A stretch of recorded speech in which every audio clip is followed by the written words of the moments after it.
Benjamin Fulford le 15 janvier 2018. Les tensions montent entre les lignées sanguines et Illuminati alors que le dernier affrontement approche pour le gouvernement corporatif des États-Unis. Par Benjamin Fulford, Société Dragon Blanc.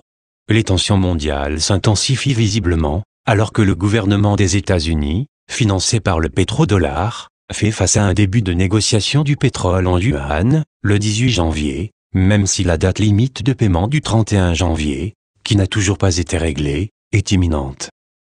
Un signe de cette tension extrême est apparu lorsque, la semaine dernière, on a empêché le missile d'un sous-marin de la cabale de frapper Hawaï et le sous-marin a été coulé, affirment des sources du Pentagone.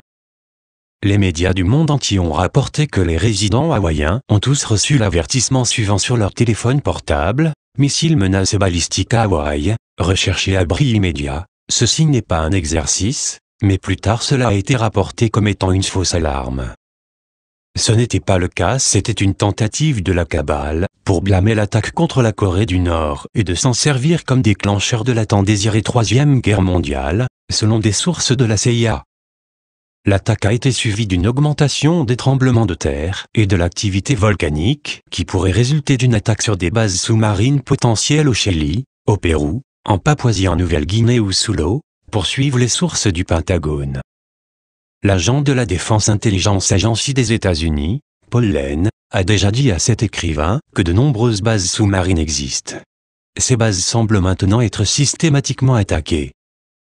Pendant ce temps, au moment de la rédaction du présent rapport, une personne prétendant être son Excellence Son Altesse Royale, SARH, Ernest Rothschild, Premier ministre royal des États-Unis d'Amérique du Nord, a contacté cet écrivain pour lui demander: la fédérale des États-Unis et les États-Unis relèvent de l'USNA.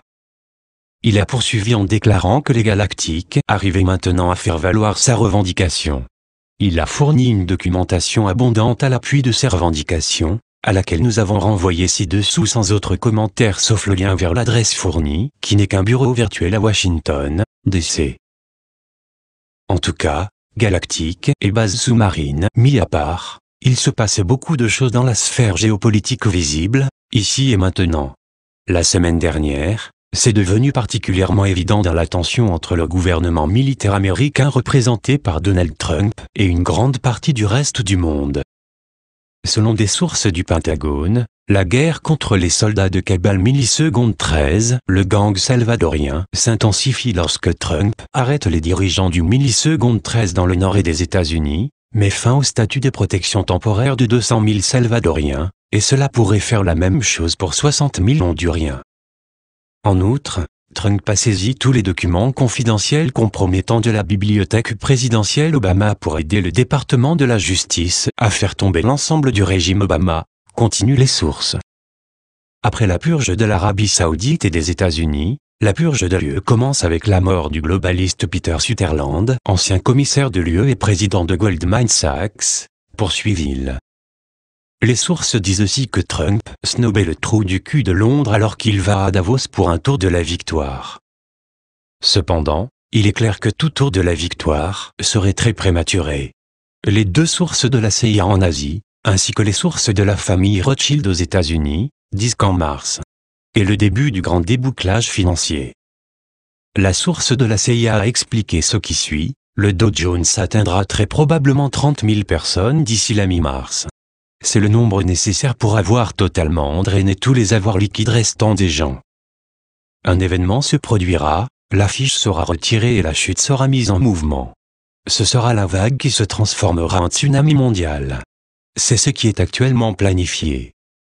La source a ajouté: ce qui vient après que la prise soit tirée, au courant du mois de mars, et que la monnaie soutenue par l'or, dans laquelle la Russie, la Chine, l'Inde et l'Indonésie sont impliqués ensemble, entrera en activité.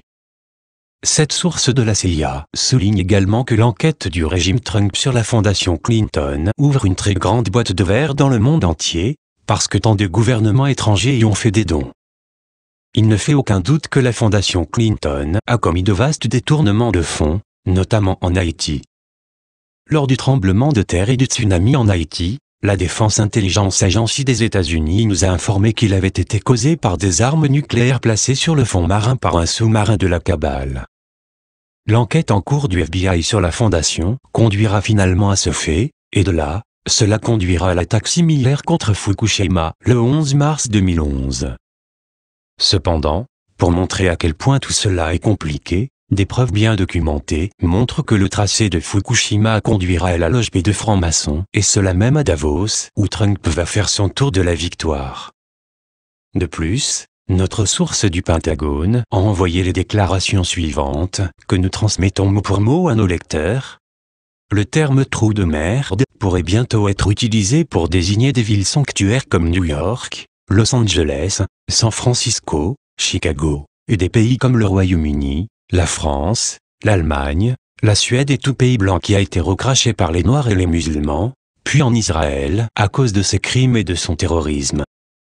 De plus, la source a ajouté, Trump peut blâmer la reine et les membres de la famille royale en faillite morale d'avoir promu le mélange de race blanche-noire, pour génocider la race blanche avec les noces du bâtard Harry et de la moitié négro Meghan Markle, tandis qu'Andrew, qui a pris l'avion avec Jeff Epstein à destination de l'île Lolita, pourrait être en tête de la liste des pédophiles de l'UE. Cette déclaration reflète sans aucun doute les opinions largement répandues parmi de nombreux Européens et Américains d'origine européenne. Ce genre de point de vue s'est perpétué en arrière-plan à la suite d'années de rectitude politique excessive qui ont étouffé un véritable débat sur les liens entre certaines choses comme la race, l'ethnicité, la criminalité et les réalisations sociales. Par exemple, il est un fait que les taux de criminalité sont beaucoup plus élevés dans certains quartiers peuplés presque exclusivement d'Afro-Américains que dans les régions peuplées d'Européens américains. Prétendre que ce n'est pas vrai ou rejeter le blâme sur l'injustice historique ne résoudra pas le problème. Dans le même temps, attaquer Trump aveuglément comme étant raciste, selon certains, parce qu'il se réfère à des pays africains merdiques, ignore le fait que l'Afrique reste extrêmement pauvre et sous-développée par rapport au reste du monde.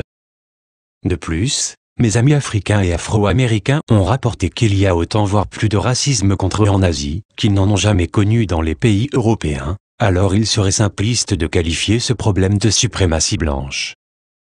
Alors que les pays asiatiques et occidentaux négocient un monde plus inclusif, le problème de l'Afrique doit être examiné honnêtement. Très probablement, si les Africains étaient payés un juste prix pour leurs ressources, ils connaîtraient, comme les Saoudiens, un développement et une modernisation extrêmement rapides. Quoi qu'il en soit, pour ouvrir ce débat de manière plus constructive, je voudrais utiliser l'exemple des tomates. Il y a des mini-tomates, des tomates géantes et des tomates de couleur orange. Il y a donc clairement des différences génétiques. En même temps, si vous prenez deux tomates génétiquement identiques et en plantez une dans des conditions idéales de soleil, d'engrais, etc., vous obtenez un immense plant avec des centaines de tomates dessus. Prenez la même graine et mettez-la dans de très mauvaises conditions, et vous obtenez une plante rabougrie qui produit une seule tomate. Je pense donc qu'avant de discuter des gènes et du racisme, les gens devraient s'assurer que chaque être humain sur Terre dispose d'un environnement qui lui permette de s'épanouir au maximum de ses possibilités. En Angleterre, dans le passé, il y avait beaucoup de prostituées qui portaient des enfants de différents pères. Ces bâtards grandissaient dans des circonstances appauvries et faisaient partie d'une sous-classe perpétuelle de criminels et de putes. En Angleterre, cette sous-classe a été abolie en grande partie, grâce à de nombreuses mesures telles que les maisons de travail, l'interdiction de la prostitution, etc.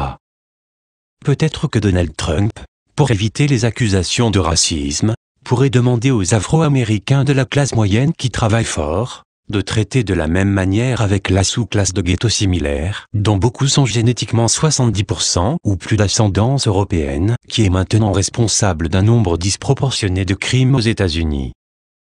Nous nous rendons compte que nous avons ouvert un trou de verre ici, avec ces divagations préliminaires, mais parfois mettre un couvercle sur des choses controversées ne mènera pas à une solution, et ce genre de débat a été étouffé pendant trop longtemps. Quoi qu'il en soit, pour en revenir à la situation géopolitique, nous pouvons voir notre source dans le gouvernement militaire des États-Unis invoquer le Royaume-Uni, la France, l'Allemagne et la Suède comme étant des ennemis. Cela nous amène à nous demander exactement quels amis ils ont encore.